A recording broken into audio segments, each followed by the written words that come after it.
Welcome to A Taste of AZ podcast, where we interview everyone from James Beard award-winning chefs to local mixologists, winemakers, breweries, and so much more.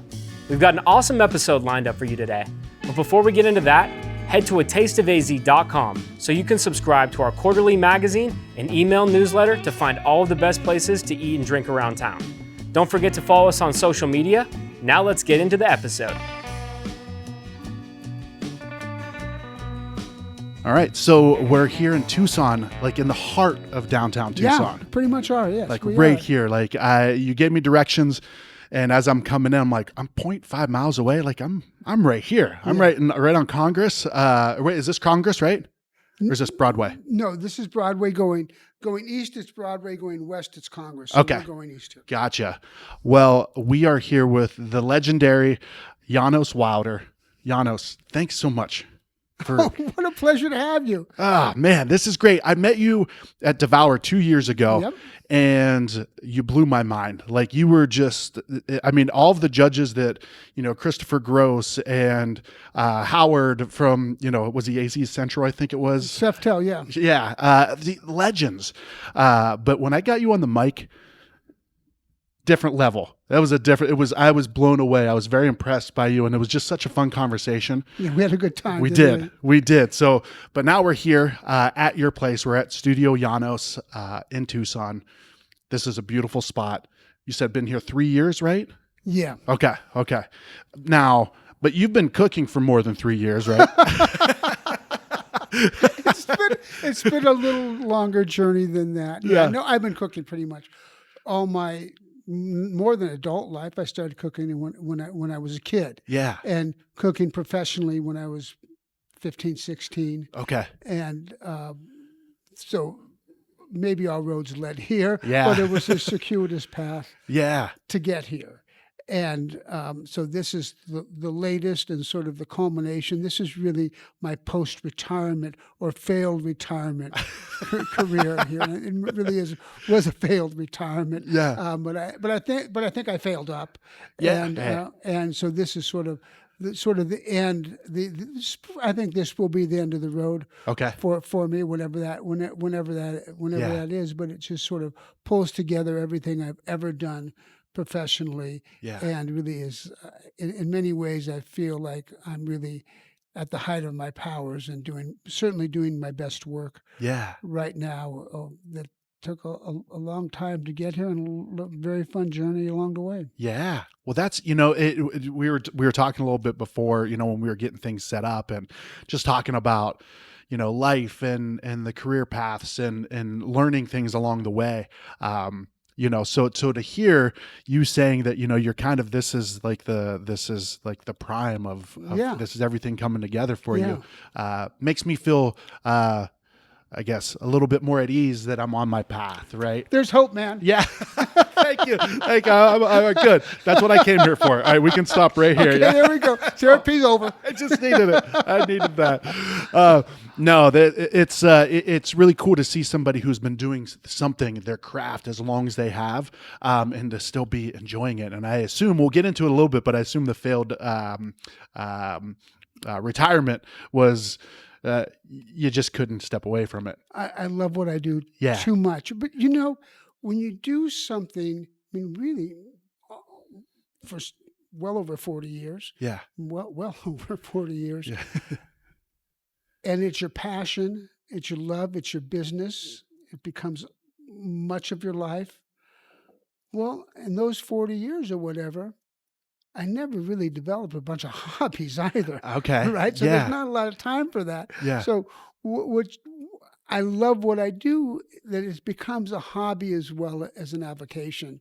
And so when there's some other stories involved here, but at a certain point, I had to stop. I had to stop for a year.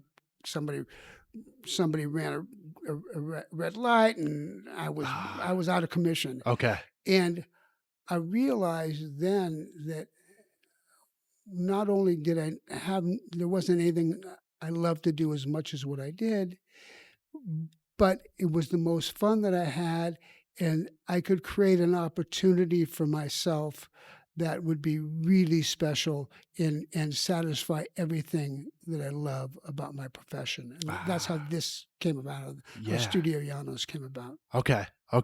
And so it took that accident to kind of force you to step away a Yeah. little bit. Yeah. Yeah.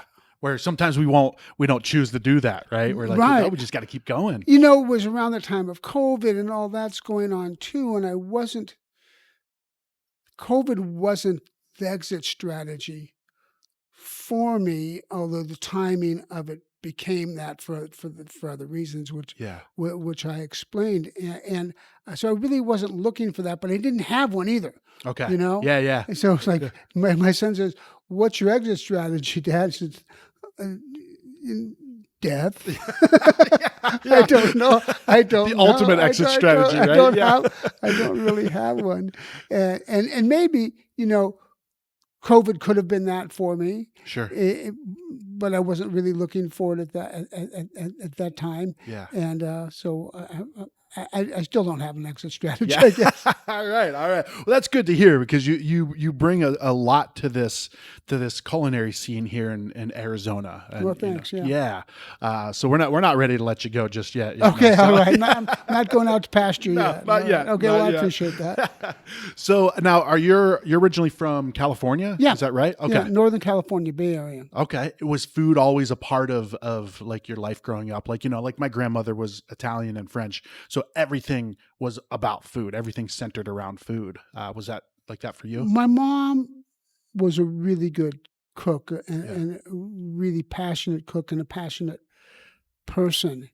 And I'm the youngest of three. Okay. So when my brother and sister went off to school, it was just me and my mom. Yeah. And my mom would put Frank Sinatra. My earliest memories of this were my mom would put Frank Sinatra on the radio, her favorite, Yeah. and she would dance me around the kitchen while she was cooking, and it's just and she'd carry me and dance me around, and we'd listen to the music, and she'd be cooking, and that was to me was just, I think, embedded in me that food and love and giving are all connected in a really primal way, and it was very, very much for me. Yeah. And so I take that with me in kind of everything that I do.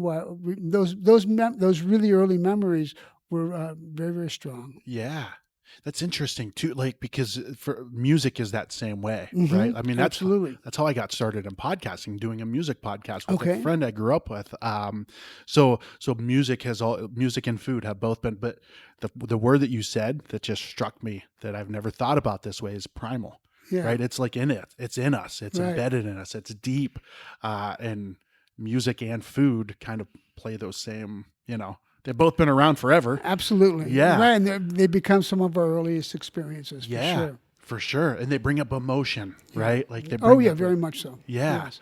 So I love that you attached food to love too. Yeah. Food and music to love, because that's what it's interesting. So many people that I talk to, including myself, it's a mom or it's a grandmother, it's a female figure in our life, Right. that brings food, puts, yeah, Yeah, I can't- I was lucky that I had those experiences. My brother and sister didn't have Yeah. those same experiences, but that I had. My mom, to myself, for a couple of years, yeah, was it meant a lot, and it meant a lot, and there are a lot of lessons that I learned. Dad's at work, you're with mom, and even beyond that time, that's maybe more of your primary relationship and where you get a lot of the lessons. Although I got a lot of stuff from my dad too. That's for Yeah. that's for sure. yeah. And at some point they all came together for me too. Yeah. So when was it that you realized that, yeah, all right, you want to take this path to cook for a living? It took a while because as I said, I started cooking professionally when I was young, 15, 16. Yeah. But it wasn't calculated. Okay. It Yeah. was just fun, and my buddy and I were working a local pizza parlor, and it was family owned, Yeah. and the owners had a daughter, and she was our age, and she had buddies, and so we just Yeah. became just this really fun thing to be able to do, and my goal was just to make pizzas faster than my buddy Kevin. Yeah. Okay. Were you faster than Kevin? I was faster Yeah, than Kevin. I was faster. He was very precise, though. Yeah, He was okay. very, very Yeah. precise. But that wasn't, I was going to school and had some great academic experience and went through, got my bachelor's degree from Berkeley, and really the path that I kind of thought that I was on was law school, and I bought the LSATs, and was just had that by my bed, and I was living in Boulder, Colorado at the time, and that was on the bedstand, and then one cookbook goes on the top of it, and another one, and another one, and another one, and pretty soon, the LSAT, which I never opened, Okay. Yeah. was just buried, and it Yeah. was very obvious what I really wanted Yeah. to do. And so I began to take it really quite seriously, and learning everything that I could from every opportunity that I had as a young person, and was able, in my profession is not always a profession. For a lot of people, it's just a job. Sure. For a lot of people, there are very few barriers to entry, so you don't necessarily get a lot of serious people in it. Okay. And so if you are serious about it, one, you can get ahead pretty quickly and pretty easily, because the competition may be not that Sure. that tough. But if you are serious about it, you not only can get ahead, but there are people that are willing to take the time to teach you, because there's not a lot of people who they can really teach and put energy into. Sure. And so Yeah. I really got those opportunities, and made those opportunities for myself as well in every way that I possibly could. Yeah. So meaning so there were probably people that were very excited to to pass on what they've learned and to mentor somebody. Yeah. But there was a bunch of people that were just like, I don't care. I'm just here to Right. Get do a my paycheck. job and get the hell out of here. Yeah. Yeah. Right. So then you come along, we're like, teach me. I Right. want to learn. Yeah. Yeah. Show me. Okay. Let's do this. Okay. What do I need to do to get an item on this menu? Yeah. Okay. Yeah. Right? Yeah. What do Yeah. I need to do? Yeah. And then more books and more reading and more, and then okay, chef, I think I've got it. Yeah. Let me cook this dish for you. Yeah. And it was really good. And filet of sole dougleré, French dish. Okay. Yeah. Not a French restaurant, but we could put it on the menu. Yeah. And some pointers here or there. He was really tough. He Okay. was Yeah. super tough, and which was great. I wasn't in it to get glad handed. I wasn't in it for that boy. I was in it to, what are you thinking? Yeah. Right? Yeah. Right? No, there's a better way, and all of that. So that kind of school of hard knocks, in a sense, is a really good school to go to test yourself. Yeah.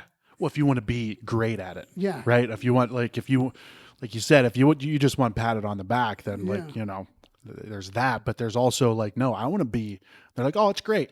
Yeah. No, tell me what could be better. Right. How How could I do this better? What do you see? What did I do wrong? Where was this at? Where This was is in Boulder. This is in Boulder.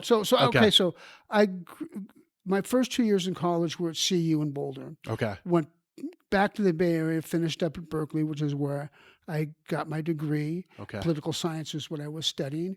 And from the day that I graduated, I started heading back to Boulder. Okay. And because and my wife and I still go back. We have a little cabin outside of Boulder, up 8,300 feet in the mountains. We've had it for well over. We met there, and we've had it for well over. Go back there every year for well over 40 years, and we'll be going back there in a few weeks again. Nice. So nice. That's an important part of my life. So a lot of stuff in Boulder, and in the little town where we stay, we go now in Gold Hill, Colorado. Spent 3 years there at the Gold Hill Inn, which was s- in a town 125 to 150 people. It That's where we got staff, but not necessarily we got our customers from. We Okay. had a reputation throughout the Front Range, family-owned restaurant. They gave me one of my first jobs as a chef and trusted me, and paid off well for all of us, Nice. and had a lot of freedom. And I also realized that in a town of 125 people, with one restaurant, that not a lot of opportunity Sure. for growth. Yeah. And so I realized at that time that, well, okay, this has been great, and I've loved every second of it, but I've got bigger things in mind. Yeah. And we moved to Santa Fe for a short period of time. Didn't really love Santa Fe, Okay. and but was getting closer and closer to the time that I thought I was ready to do. There's a lot of stuff. We're just compressing a lot of stuff Yeah. here, but I realized that I need that in every job that I ever had, even the ones where I was getting really learning and being taught, that I was encumbered in some ways, and I wanted to create an opportunity to do my very best work and to be surrounded by people, but I still wasn't ready, and wrote to the top Michelin 2 and 3 star restaurants in France, and wrote them when we were in Santa Fe at the time, and got my letters translated into French, and Yeah. wrote all of the restaurants there, little personal notes to the chefs, and got these beautiful, flowery, gorgeous rejections back. And I mean, they let you down like a little butterfly landing. Yeah. It was so sweet. Yeah. But the bottom line was no. Yeah. Until one fellow in Bordeaux really took an interest, and he was actually going to be in the States, and he came out. As I said, we were in Santa Fe. He was in LA, and he came to Santa Fe, and I spent 3 days preparing the most exquisite meal I'd ever prepared. And we lived in a tiny little place, and we didn't have tables or chairs. We were just newlyweds. We ate up Yeah. a Foot Locker, but we had a little picnic table. We brought the picnic table inside, so we could all, and the ones with the bench attached to the table. Oh, yeah, yeah. As funky as it gets. And so we could conclude this multi-course meal, and Roland Florent was the man's name. Looked at me, says, "Yeah, you're right. You really do have to come to France to learn how to cook." Yeah. Music to my ear. Yeah. Yeah. Yes, That's incredible. I knew that. Yeah. Yeah. Yeah.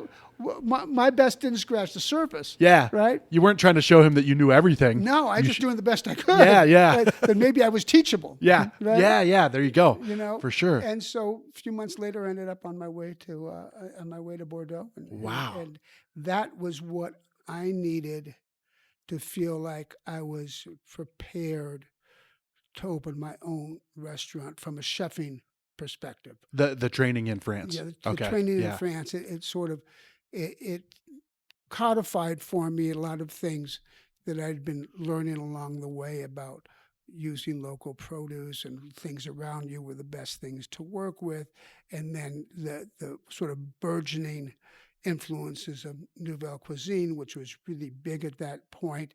It was really, I learned so much more about it there, and I also learned that in the United States, we can't run kitchens the way they can in France, where they have huge staffs, Yeah. and just people just to polish stuff, Yeah. and that I needed to come up with a new way that could make food of that level, at that caliber, that quality and sophistication, but how to do that without cutting corners, but how to organize it differently. Yeah.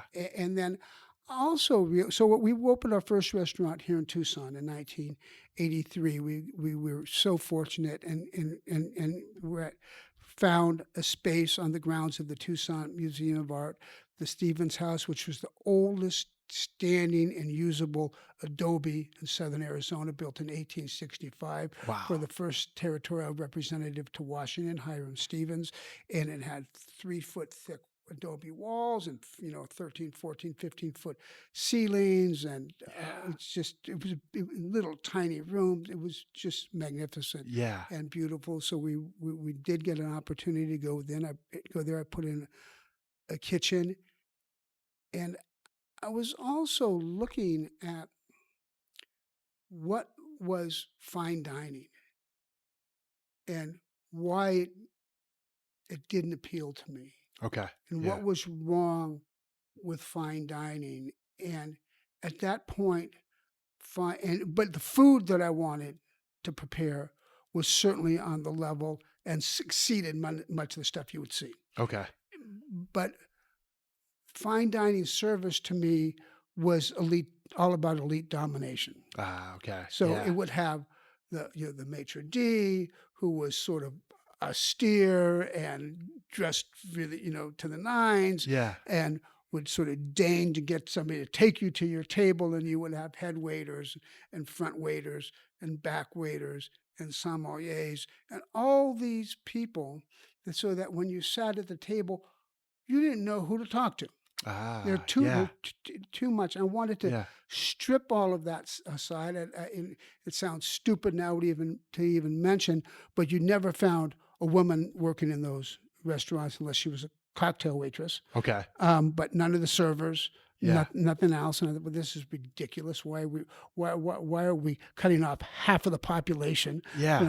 from potential staff for us? So we eliminated all of those things and just stripped down the service to you'd have one server, Okay. and we had somebody who would handle the wine portion of that, and of course a busser to help you to help with those sorts of things, but really distilled it down to its real basics, which became very important because that relationship between the server and the guest is super, super important. Yeah. And it made and so who you hired for those jobs became really important as well, because you had to have people who really like people Sure. more than Yeah. anything else.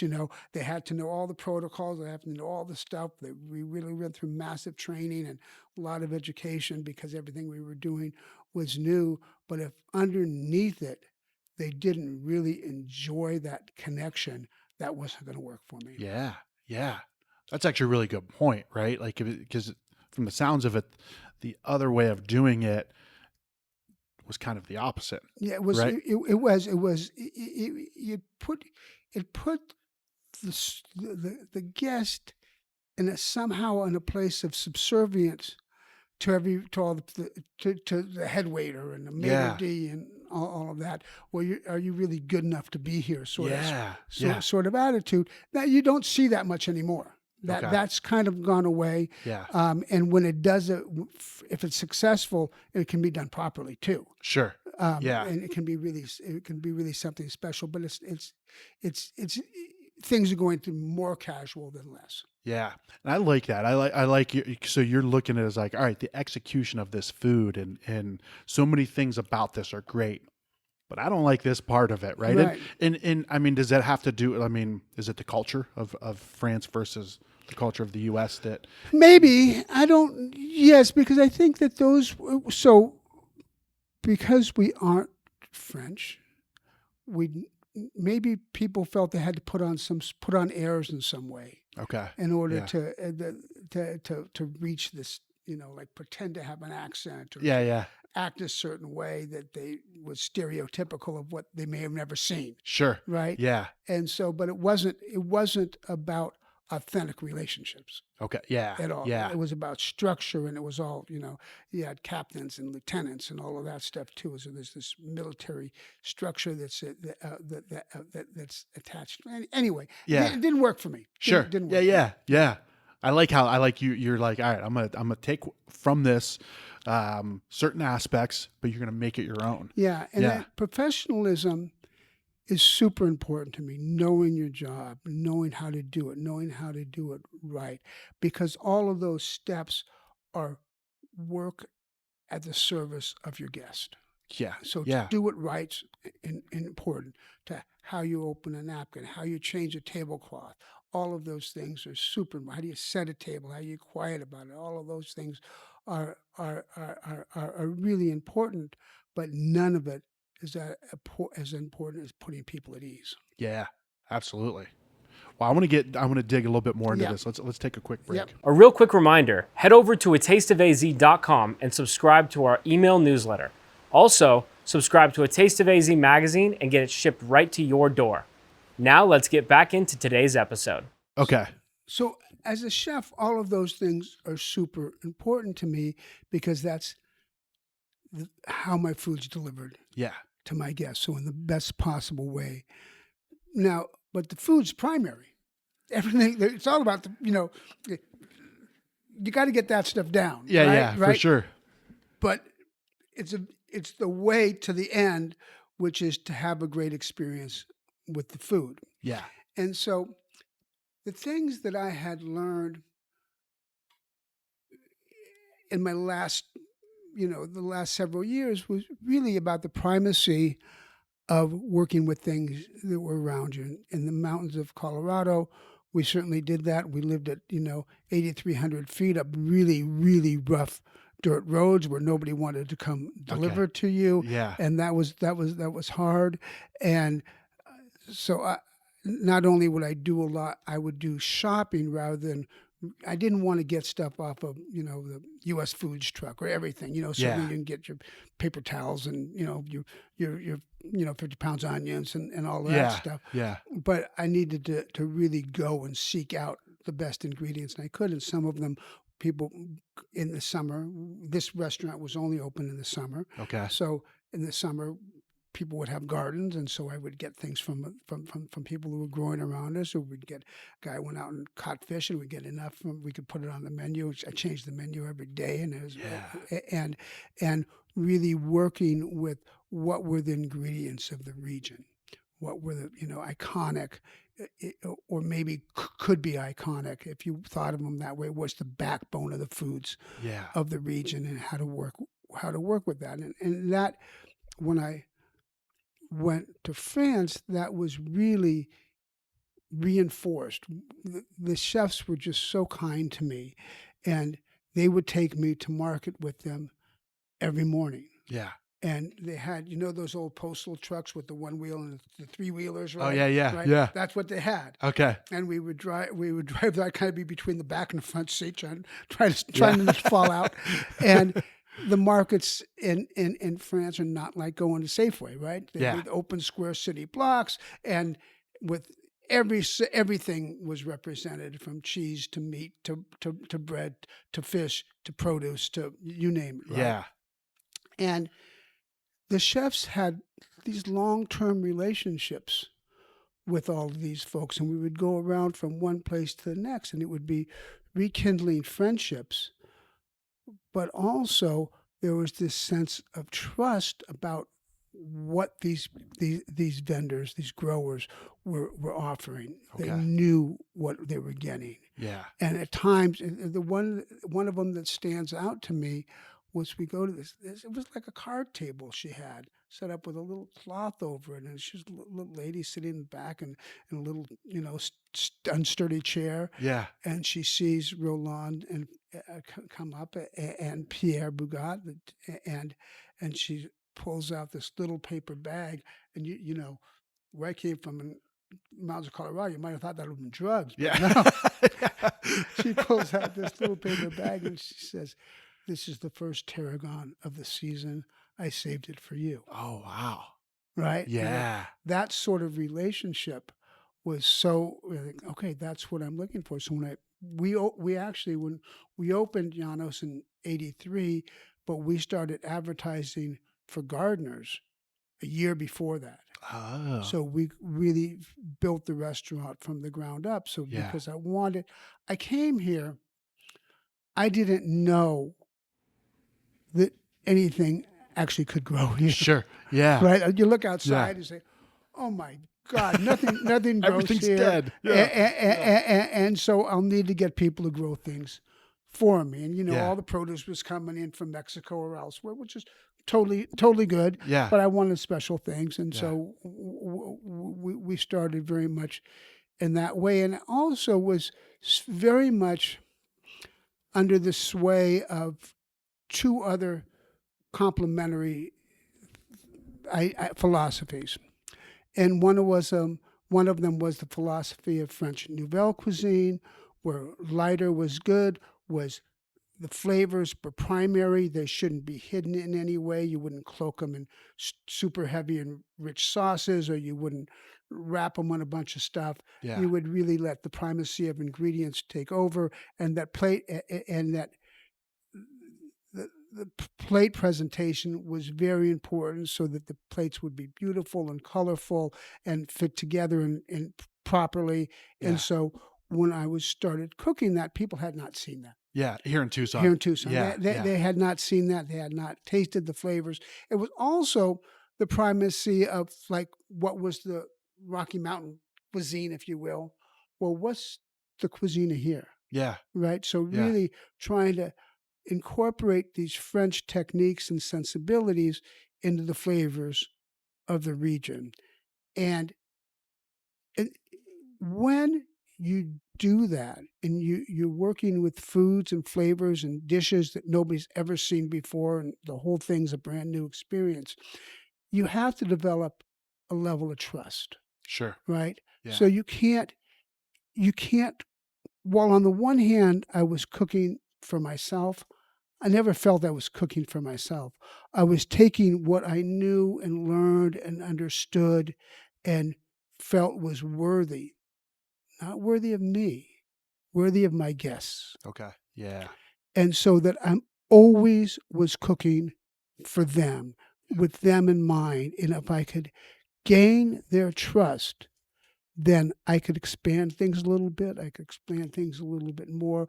They would know that whatever that I put on that menu, unless they didn't, I don't eat that, whatever, Yeah. right? I'm allergic to this. Yeah. Yeah. But whatever it was, they knew was going to taste great, and many times would be a new experience for them. Yeah. And it's one that they would totally love and appreciate and want to come back and have again, or the next new thing Sure. that shows up on the menu. Yeah. So all of these things we're talking about came together in this package at Janos at the Tucson Museum of Art for 15 years. Okay. And Yeah. it was an absolutely awesome experience. And along the way, I continued to grow as a chef, and I continued to take deeper and deeper dives into the terroir of Southern Arizona. What were the flavors? What were the ingredients? What were the things that made what we did special? So I wasn't interested in making cheese enchiladas. I was interested in what could an enchilada be. Yeah. Or more specifically, I wasn't interested in making a cheese relleno, but what could a relleno be? And as my background was from the university, was in political science, and we looked at politics as what was the ideal type, what was that political system in its ideal, and then before it became bastardized. Yeah. right? Yeah. For sure. So you'd strip it down to what those elements were. Yeah. Like justice and democracy and whatever they were. For right? sure. Right. Yep. So I would take these foods, and we'll just talk about a relleno because I did a book about rellenos. Yeah. And we say, okay, what is this? Strip it down. Strip it down to what's its ideal type. So that ideal type was some sort of chili that's roasted, and the technique of how you roast it is critical, because you want it to be as green and firm as it is when it's raw, with that little waxy skin on it. Yeah. Without the skin. Sure. Right. Yeah. So how you do that's not easy. Yeah. Right. So then then it's stuffed with something. It doesn't have to be stuffed with cheese. Yeah. It could be stuffed with anything at that time. Okay. At that point, right? So you are now re-engineering this whole thing. And then it doesn't have to be some sort of enchilada sauce. It could be something completely different. Yeah.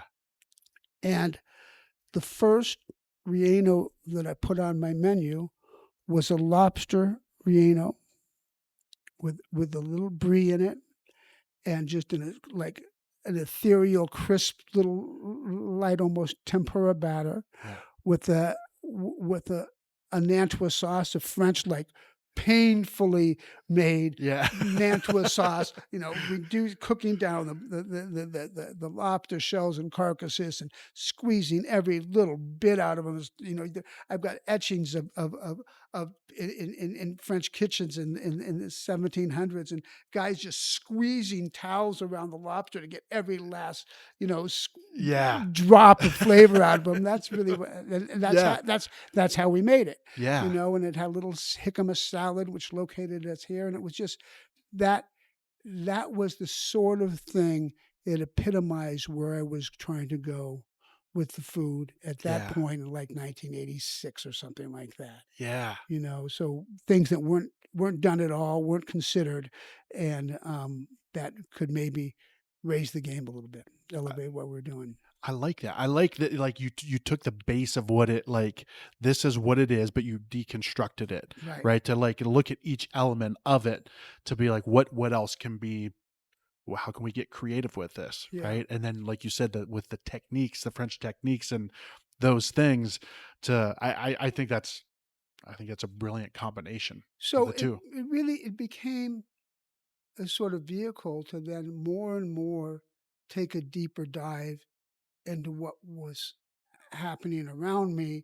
And as I, took 5 or 10 years to even get out of my kitchen and see what was Yeah. around me. But Yeah. my wife's from Nogales, so she knew. Okay. She was happy. Yeah. Right? Yeah. And we'd go hiking and stuff. But early on, I got to a friend of mine was on the board of Native Seed Search. Okay.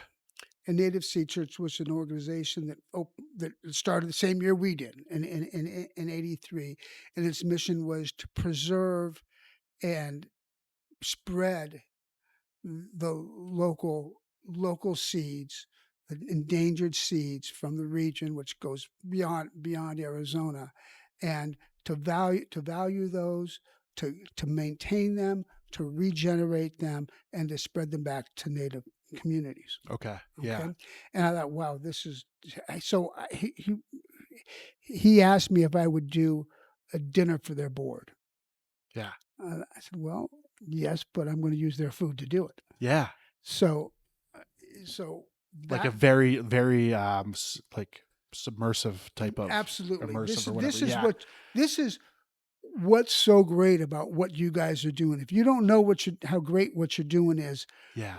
you're going to know tonight how Yeah. great what you're doing is. Yeah. Because I mean, as soon as I never heard of him. Yeah. As soon as oh my God, this is like the greatest thing that ever Yeah. happened to me, right? Yeah. Yeah. I ended up going on their board and ended up chairing their board and did it for well over 20 years. But it was that, again, a even way deeper dive than looking at a Reno and finding its ideal type. Yeah. It's finding what always did grow here. Yeah. And that really, that homage to that, in many ways, in my mind, if you fast forward 30 years or something like that, to 2015, when Tucson is certified as a UNESCO City of Gastronomy, that to me was the beginning of that journey. I was invited to be on the application process for that. I chair that board right now. It's super, super important to me, and all of that, as we look at that journey through food, Yeah. right? It sort of culminates in my mind, for my little tiny stake in that. It culminates in that certification, an endorsement, really, from the United Nations. Yeah. And now it takes on, which allows it to take on a whole new, much larger Yeah. life that I'm really fortunate to be able to participate in many different ways. Yeah. Well, I mean, what a great way to like you said, like there's a thought behind, preserving these seeds and these crops that have been, you think of it from like just a culinary standpoint, and you're like, oh, this is just kind of what grows around here. But then there's those different layers of like, well, what about the stuff that doesn't grow here? All the water that it's Right. sucking up, because we want to have this here, right? I want to have my particular thing that I want. I know it takes a lot of water, but there's been stuff here growing for thousands, tens of thousands Right. of And that years, are right? desert adapted crops that are Yeah, already adapted to this crazy difficult climate yeah, that we live in, and that have flavor profiles that are very different than you get at the grocery store. yeah, And and to me, I look at those and I think, well, what makes a choya bud different from a truffle? yeah, Okay, I yeah, mean, it doesn't taste anything like it. It's nothing yeah, like it. yeah, But the idea is, whoever figured out that you can get this little thing under the pigs are digging these things up from the roots, under the roots of trees, yeah. and that was anything special. Well, it's special because you imbue it with specialness. Hmm. You Yeah, treat it for its how special and rare and unique that flavor is. Well, I think that in many ways the choya bud is our truffle, and there's lots of examples yeah, about that. And so my sort of, I wouldn't say it's my mission, but one of the fun things I get to do, and particularly in this space at Studio Janos, is to try to take these foods of very humble origin that were raised here for 5,000 years from the smartest people you could possibly imagine, who could eke a life out of this dry desert, and create foods that, through ingenuity and crossbreeding and all sorts of stuff, and planting things that were wild and making them and domesticate them in a certain, and so to speak, and how to take those, what were really humble ingredients from very humble origins, and create world-class cuisine using though not those sorts of ingredients, using those ingredients yeah, themselves. yeah. Yeah, well, and then showcasing that to people, right? To Right, like you said, to the board, being like you actually now get to experience, like literally consume with your body, like right, what you're preaching out there, like exactly. what you're telling people about, to support. Yeah, and it Uh, becomes this piece of civic pride, really. yeah, yeah, That, wait a minute, what we have here, it's not just these great golf courses, which I'm not a golfer, yeah. but I Me can neither. certainly appreciate. Sure. And Yeah, a lot of yeah, people come here to golf, yeah, and great hiking trails. Well, I certainly use those, yeah. or just, the mostly really great weather that we have For here. sure. But Yep. it takes its place within that as an opportunity for civic pride. Yeah. Now, this, it sort of snowballs, right? So we get this designation from the UN, and we create this little board and this organization, and it turns into, it catches what we're doing here is so unique that it catches the public imagination and the imagination of journalists Yeah. around Yeah. the world. And so that sort of reinforces that, well, maybe we're kind of on the right track here. Yeah. So so it, in doing so, in the first 3 or 4 years, there was tens of millions of dollars of unpaid advertising. By that I mean just articles Sure. written about Tucson and Japan and Europe and all over the United States, and bringing new tourists to Tucson. Yeah. Best industry you could possibly have. Yeah. Come to Tucson, leave your money behind. Yeah. Yeah. Yeah. Yeah. Okay, I mean, Leave with the full belly. Yeah. Yeah. yeah, leave with a full belly, and leave, and it's industry, Yeah. it's business. For sure. It's like, wow, okay, this is pretty cool, Yeah. right? Yeah. And it's sort of this almost virtuous circle, in a sense, Yeah. how those things sort of work. So where does the James Beard come? Because you won 2000, right? Right. 2000 Yes. best Yeah. chef Southwest. Yeah. That's a big deal. Yeah. So that's, I don't know how it fits in. It's recognition for work that Yeah. you've done, a body of work that you've done. It's, you don't work people do now, but I knew about it. Okay. You know, Yeah. I didn't know. I never heard of it, and I Okay. got nominated for Yeah. it. Well, then I knew about it Yeah. because I got to go to New York, Oh, and I yeah. got to go to the the all the festivities and the ceremonies and all of that, and I think I was nominated 8 times before I won it, so I got to go every year. Yeah. Nice. And it was Yeah. awesome, and I Yeah. got to cook at the James Beard House, and I got to it was incredible. It's Yeah. kind of in some ways better not to win, Yeah. at least not the first time, Okay. because you continue to do all these sorts of things, Yeah. and just like great, just incredible experiences, and but it validates the work that you do, Sure. and people look at you with maybe a different through a different filter, Okay. I suppose. Yeah. It's to me, I just like what I do, Yeah. right? But it's cool that it gives you a little more authority, Sure. and that and reinforces that you're on the right track, but it gives you a little more authority with what you do, and that's a good thing Yeah. to have.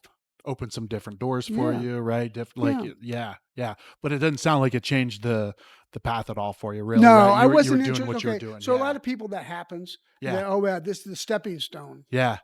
I never looked out. I never went after it. Yeah. I Yeah. never wanted a stepping stone. I like what I do. Yeah. So never, I didn't, we weren't ever going to take it to New York. Sure. That wasn't, we have the families here. Yeah. That's that's not me. Yeah. Yeah. Yeah. Well, I'm glad we're all glad you stayed. We're all glad. Yeah, there was never any temptation to go anywhere. Yeah. So now during this time too, like, so coming up to where when you open this, Yeah. like you wrote some books too, right? Yeah, You wrote yeah. a few books. Yeah, Yeah. a couple of books. I've got the Janos cookbook Okay. that we wrote, that I wrote in, I don't know, 87 or 88, which was all about the first restaurant. And Okay. then that same publisher, 10 Speed Press, um, wanted another cookbook, and I'm a slow writer. Okay. And she wanted a cookbook on rellenos. It's a single subject book, so I've done that. So I wrote those 2 books. I've written articles and stuff like that as well. But yeah, I like to write for Yeah. sure, but it takes a long time. It does take a long time. Yeah. Yeah. I always Yeah. think I like to write, and then when it comes down, I'm like, it's that classic, like, I don't even know what the first word is, right? Yeah, You have right. these ideas, but yeah, it's a journey Yeah, for sure. yeah, It's an experience. Yeah. So yes, but it's all these, that first cookbook came in like 1987 in the middle of the summer, and at the first restaurant, in a beautiful place I described, Yeah. when it was like could have been this week. Yeah. Then, except there wasn't any rain. Okay. There wasn't any rain. Yeah. Yeah. And so it's hot as hell, and we're dead. It's the middle of the summer. We are dead. Yeah. And the manager at the time, Elizabeth Wools, is just lovely, classy English woman. Comes back to the kitchen and says, "Janos, I got this guy on the phone, and he wants to bring in a party. He's over at another restaurant, which will go unnamed, Yeah. and he's not doing it for him. Yeah. And he wants to come in with a party of 2. Is that okay?" I said, "Well, Elizabeth, what do you mean, is that okay? That's like 60% of my business tonight." Yeah. A party of 2, please. Yeah. Yeah. Bring him in. I don't know who this guy is from Yeah. from anybody, but it didn't matter to me. Yeah. And he orders every single thing on the menu. And Wow. this relates to the story about the lobster relleno. And then he orders another one of those. Yeah. And at that point, I've got to go to the table and meet this guy. What's going on? Yeah. What's up? And I said, "Well, sir, I'm so impressed and so pleased. You tried everything on the menu, and then you ordered the relleno twice. I can't believe you could possibly be hungry still. Yeah. What's going on?" And he said, "Well, I just couldn't believe you could do it twice." Oh, wow. Okay. Yeah. And then he introduces himself to me, Yeah. and says he wants to do the cookbook. And Wow. that's what he did. Yeah. He did, amongst other things, he did cookbooks. 10 Speed Okay. Press is known for cookbooks, and they do some awesome cookbooks, and I was really honored to be amongst that group. Yeah. So you were auditioning without even really knowing you Yeah, were I guess auditioning. so. Right? Yeah, And that second Rihanna was the kicker. that's it. That's Yeah. right. That was it. Oh, that's great. Well, now, so you also were involved with opening Kai, right? Yeah, I was. Yeah. Yes. Yeah. Yeah. Yeah. Yeah. So, what a great experience that was. So, so Kai's the Maricopa Indians, and they were just getting their water portion of their water rights repatriated Okay. to them, and they built some casinos, and they were building a hotel which was not going to be a casino, and they had a golf course, and I was approached by a guy who was on that opening team for them to who wanted to do their high-end restaurant, which would showcase their foods. Yeah. And he'd done some research, and he knew that that's what I was into, and that I was probably the right. He didn't know me from anybody, but maybe we'll meet this guy, Yeah. and maybe he's the right guy, and maybe he's just a flake, or we don't want to deal Sure. with him, or whatever. And but I knew from the time he asked me, I was the right guy, and I was so impressed when I started going to meetings up there way before I was hired, because I was just impressed with the tribal elders. I was impressed by the care of the team that was putting this thing together. I remember a meeting that sort of just kind of was mind blowing for me. There was a woman from L.A., and she was doing some of the decor for the rooms, and she was showing them, these are the drapes we're going to do for you, Yeah. for your rooms. And they've got birds on them and scenes of the Australian mountains behind them. And one of the fellows who was on their team, one of the tribal elders, he says, "I don't recognize those birds. Are those birds from here?" She says, "No, they're just birds." Yeah. She says, "Not if they're going to be in my hotel. Ah, yeah. If you're going to put birds on those Yeah. on those that drapery, well, they got to be our birds." Yeah. I like that. And it just struck me as a detail that I probably would have missed, Yeah. but they didn't miss it, and how sincere they were about really. It was the real McCoy. They wanted the real deal. Yeah. And so that my job was to bring the real deal to the food. To the plate. Yeah. And so that was a great job, and really fun. And at a certain point, I don't know, a year or two into it, and they were doing pretty well, they said, now the GM there said, "We want to raise this to 5-star, 5 diamonds. How do we do that?" Yeah. Okay. Yeah. Really? Yeah. Really, you want to do that? Okay, Yeah. that's okay. So I wrote them a memo about, and it wasn't 5-star, 5 diamonds, Yeah. right? Yeah. About all the stuff that they would have to do that I could never do. Okay. Yeah. Right? Yeah. Right? Yeah. Every step that you would have to take in order to get there. Yeah. And I didn't hear from them about it for a year or longer. Okay. And then I was still making visits up there and checking out the food that I had done, and we're tweaking the menus and all of that sort of stuff. And then they said, "Okay, we're ready to do it." And they did it. Yeah. They did it. The Yeah. highest rated restaurant in the United States west of the Mississippi. Wow. That's incredible. Yeah. Yeah. Yeah. I don't know if they maintain that. I haven't checked, but Yeah. if you're listening to this, check it out. If they have, go there. Yeah. It was one of the most phenomenal dining experience, and all of it really predicated on the foods of our region. It's more hyper local, their foods as well, but they would get stuff from native seed search, and those chefs who ran that restaurant they did it right. Yeah. They listened. they followed the model. They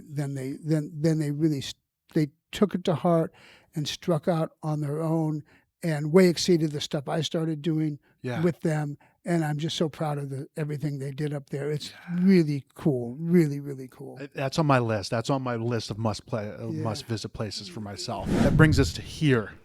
Yeah. Literally, like time-wise and physical location, right?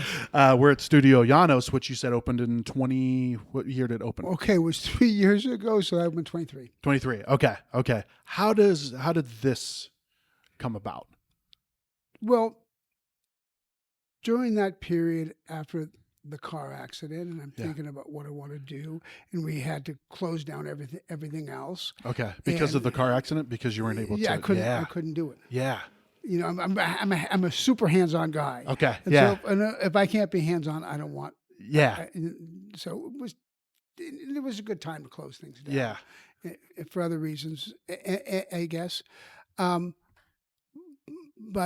I realized I wasn't done. And what I also realized that in the previous quite a few years, I wasn't really the guy in the kitchen doing the cooking. Okay. I'm the chef. I'm the owner. I'm watching the entire business and everything, every little part of it. And I'm in and out of my kitchen all day long. And I'm tasting stuff and I'm writing the menus and I'm overseeing it as well as everything else. But I'm not getting my hands dirty. Yeah. Which is the part you love. That's what you start out doing. Yeah. You know, that's the craft. I wasn't practicing my craft. And it just hit me. That's what I needed. Well, even towards the end during COVID at the Carriage House, I started doing that because I could. Okay. I needed to because you didn't have staff anymore. You had, Yeah. and I loved it. And I wanted to create a space that was small enough that I could make every single thing that people were going to eat that night.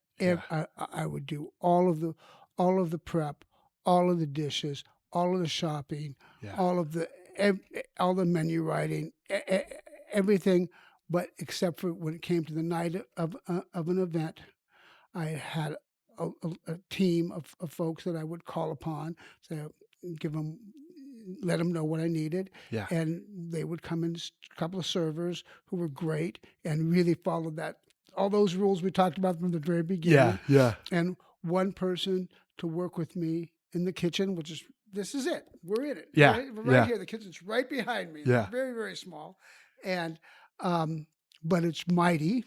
And that I could set out, and I really wanted to, was still very much in the throes of getting that certification and really following in step with all of the local things we've been talking about, and that I would really focus on that here and do these multi-course, 7-8 course meals based on all of those tenets in every single course and in pretty much every single bite, and make this little place could really create really world-class cuisine. And so that's what we do here. Yeah. And it's an absolute blast. Sometimes I don't. Now we're 3 years into it, and I don't. And I'm still a chef, and I'm still curious, and I'm still want to do other types of food. So we'll do that as well. Okay. And also look back at things we've done in the past and say, well, let's do some stuff from J-Bar. That food was really awesome. We haven't done J-Bar food in a long time, so I'll do some J-Bar foods and things like that, different types of. But primarily, it's the heritage food menus. Okay. That's the closest to my heart. Yeah. And those are the ways that we can really talk to people, and it's a very immersive experience for them. They're right essentially in my kitchen, closer than they would be if they were in my home. Yeah. And I talk to them about every course, and I talk to them about, we really are less than a quarter of a mile from the longest continuously cultivated region in the United States, right at the Santa Cruz River, right here where Mission Gardens is. So we talk about all those things, and then they get to taste all of those things, and it really makes a difference, I think, to them, and it makes for a more meaningful experience. So it's a really immersive experience into everything, not only really great flavors and great tasting food and beautiful things that they're eating, and really personable hands-on service for sure, but the whole thing comes together in a way that they can be really proud of where they live or where they've come to visit. Yeah. So how do people get to experience this? Okay. They go to my website. Okay. I don't do any social media, but this is it. Yeah. You're doing it. I feel very special that you sat down for this, for sure. I don't do any of those things. I'm not good at it. I don't like to manage that sort of stuff. And so all we have is a website, studiojanos.com, and it's a good website. It is. So you can Very really nice. get to see everything that we do and the menus that we're covering, and and then space to just send me a little. And the emails come right to me. Okay. There's nobody between me and you. Yeah. Right? Okay. Just like you and me right here. For sure. There's never anybody between me and our guests. Yeah. And so they'll send me an email and let me know what they want. I'll get them on the phone and we'll talk about it. And so it will be their meal. And so you buy the room. Okay. Right. Yeah. So I don't make a reservation for, 2s and 4s and 6s. Yeah. You buy the room, and we don't have a liquor license here. Okay. So I work with a couple of liquor stores, wine stores really. If they're going to be doing the heritage food menu, most of them will. I'll take them to.